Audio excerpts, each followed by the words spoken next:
நமச்சிவாய வாழ்க. நாதந்தாள் வாழ்க. இமைப்பொழுதும் என் நெஞ்சில் நீங்காதான் தாழ் வாழ்க.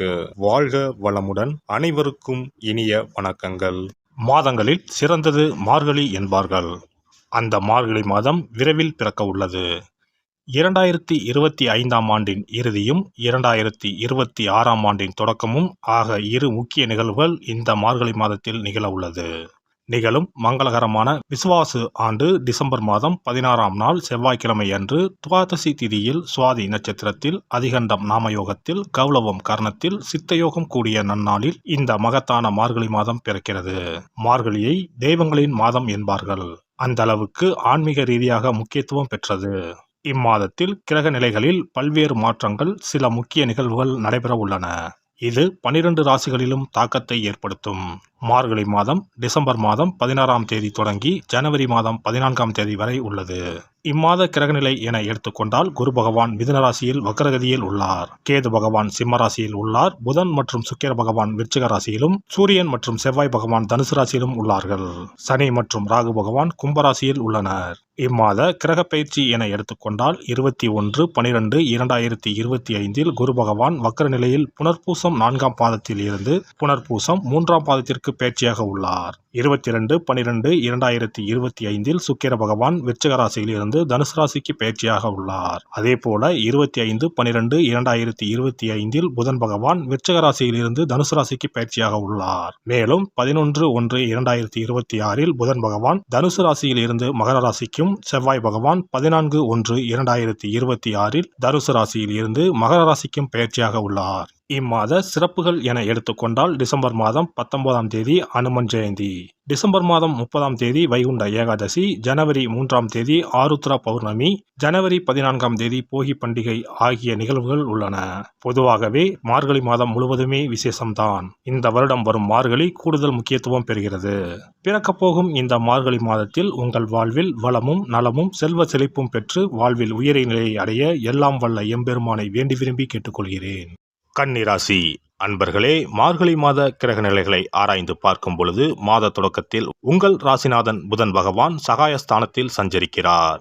அவரோடு சுக்கிர பகவானும் இணைந்து சஞ்சரிப்பதால் நல்ல சந்தர்ப்பங்கள் இல்லம் தேடி வரும். வருமானம் உயரும். வளர்ச்சி பாதையை நோக்கி அடியெடுத்து வைப்பீர்கள். கொடுத்த கடன் வசூலாகும். உடன் இருப்பவர்களால் நன்மை கிடைக்கும். உடன் பிறப்புகள் உறுதுணையாக இருப்பார்கள். தொழில் முன்னேற்றம் ஏற்படும் மாதம் இதுவாகும். மார்கழி 6ஆம் தேதி மிதுன ராசிக்கு குரு வக்ர இயக்கத்தில் செல்கிறார். அவரது பார்வை பதியும் ராசிகள் புனிதமடைந்து நற்பலன்களை வழங்கும். அந்த அடிப்படையில் குடும்பஸ்தானத்தை குரு பார்ப்பதால் குடும்பத்தில் சுபகாரியங்கள் கைகூடும். கடுமையாக முயற்சித்தும் இதுவரை நடைபெறாத காரியங்கள் இப்பொழுது துரிதமாக நடைபெறும்.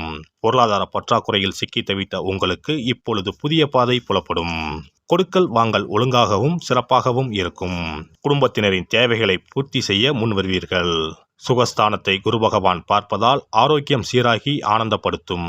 இதுவரை ஏற்பட்ட மருத்துவ செலவுகள் குறையும். பாயில் படுத்தவர்கள் பம்பரமாய் சுழன்று பணிபுரியும் சூழல் உருவாகும். வாசல் தேடி வரும் நண்பர்கள் உங்கள் வளர்ச்சிக்கு உறுதுணையாக இருப்பார்கள். உத்தியோகத்தில் எதிர்பார்த்த மாற்றம் உண்டு. உங்களுக்கு இடையூறாக இருந்த மேல் அதிகாரிகள் இப்பொழுது மாற்றப்படலாம். கேட்ட சலுகைகள் கிடைக்கும். பொதுநலத்தில் இருப்பவர்களுக்கு நல்ல பொறுப்புகள் கிடைக்கும். மார்கழி 7ஆம் தேதி தனுசு ராசிக்கு சுக்கிர பகவான் செல்கிறார். உங்கள் ராசிக்கு 2 மற்றும் 9 ஆகிய இடங்களுக்கு அதிபதியானவர் சுக்கிர பகவான். அவர் 4ஆம் இடத்திற்கு வரும் இந்த நேரம் நல்ல சந்தர்ப்பங்கள் பலவும் வரப்போகிறது.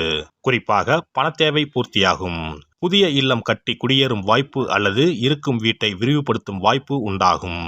தாய்வழி ஆதரவு திருப்தி தரும். வைத்திருக்கும் பழைய வாகனத்தை கொடுத்து புதிய வாகனம் வாங்கும் முயற்சியில் ஆர்வம் காட்டுவீர்கள். பயணங்கள் பலன் தருவதாக அமையும். மகிழ்ச்சிகரமான ஆன்மீக பயணங்கள் உண்டு.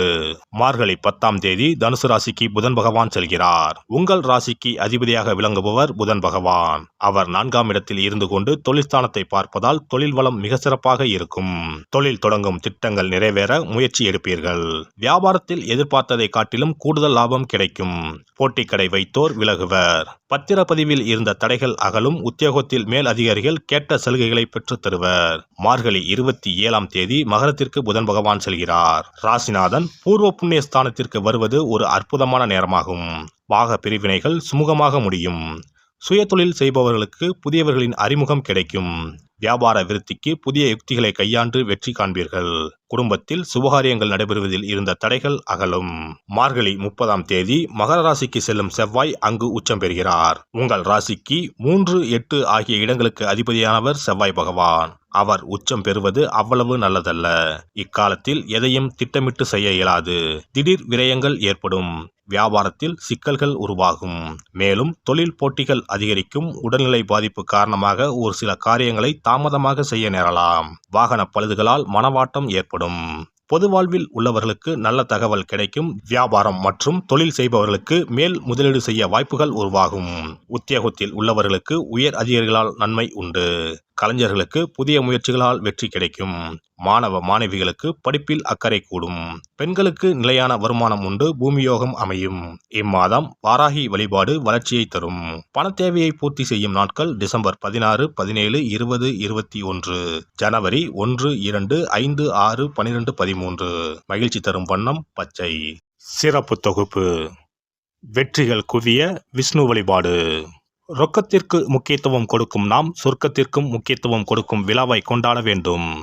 அந்த விழா இந்த மார்கழி மாதம் வருகிறது. திருப்பதி, திருவரங்கம் உள்ளிட்ட விஷ்ணு ஆலயத்தில் நுழைய லட்சக்கணக்கான மக்கள் காத்திருப்பார்கள்.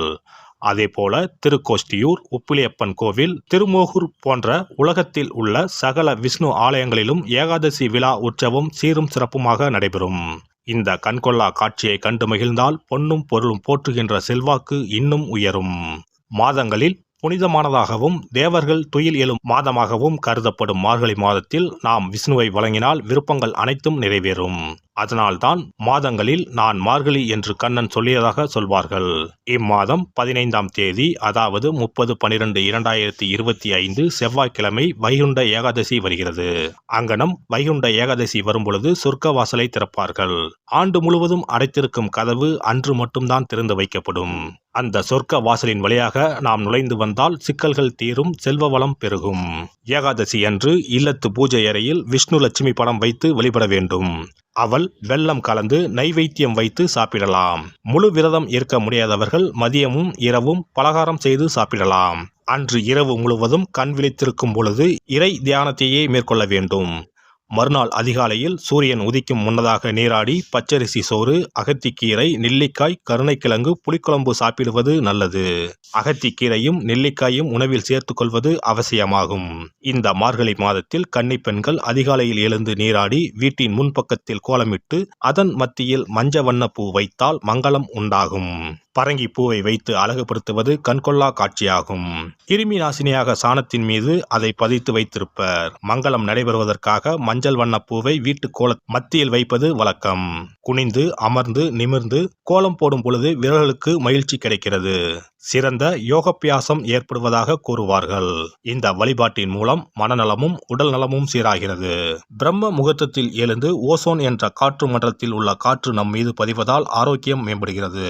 திருப்பாவை, திருவெம்பாவை பாடி வழிபாட்டை மேற்கொண்டால் திருமணம் கைகூடும்.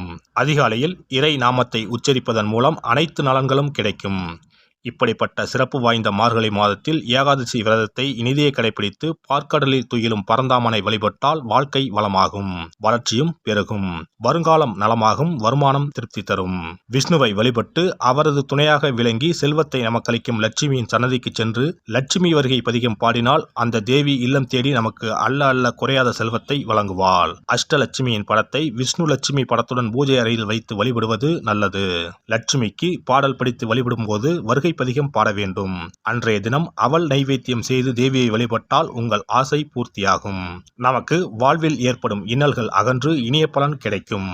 எல்லாம் வல்ல இறையருளால் நீங்களும் உங்கள் அன்பு குடும்பமும் உடல் நலம், நீலாயுள், நிறை செல்வம், உயர் புகழ், மெய்ஞானம் ஓங்கி வாழ்க வளமுடன். இந்த வீடியோ பதிவு உங்களுக்கு பிடித்திருந்தால் லைக் பண்ணுங்க, கமெண்ட் பண்ணுங்க, ஷேர் பண்ணுங்க, மறக்காம சப்ஸ்கிரைப் பண்ணுங்க, பக்கத்துல இருக்கிற பெல் பட்டனை கிளிக் பண்ணுங்க. நன்றி, வணக்கம். ஓம் நமச்சிவாய. சிவாய நம.